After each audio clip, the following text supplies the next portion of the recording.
ನಾನು ಸೋದೆ ಎಲ್ಲ ಇಸ್ಕೊಂಡ್ ಬಂದಿದ್ದೀನಿ. ನಾನು ಡಾಕ್ಟರ್ ಹತ್ರ ಇಂಜೆಕ್ಷನ್ ಹಾಕ್ಬಿಡ್ತೀನಿ ನಾನು. ಬೇಡ ಬೇಡ, ನಾವು ಚಾಕ್ಲೇಟ್ ಕೊಡ್ತೀವಿ ಬನ್ರಿ. ಅಣ್ಣ ನಿಲ್ಸೋಣ, ಅಣ್ಣ ನಿಲ್ಸೋಣ, ಅಣ್ಣ ಓಪ್ ಡೋರ್ ಹೆಲ್ಪ್.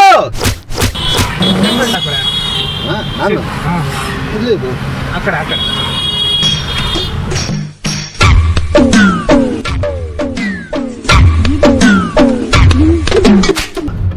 ಫುಲ್ ಆಗಿ ಹಿಂಗೆ ಹಾಕೊಂಬಿಡಿ ನಂತರ.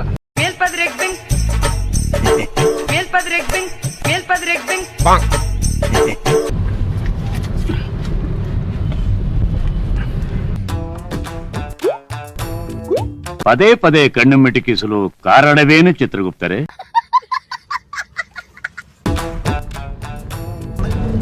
ಈ ರೋಡ್ ಸ್ಟ್ರೈಟ್ ಎಲ್ಲಿ ಹೋಗುತ್ತಣ್ಣ ಇದು? ಅದು ಗೊತ್ತಿಲ್ಲ ನನಗೆ. ಈ ರೋಡ್ ಫುಲ್ ಸ್ಟ್ರೈಟು, ಅದು ಗೊತ್ತಿಲ್ಲ ನನಗೆ. ಸುಲೇಮಾನ್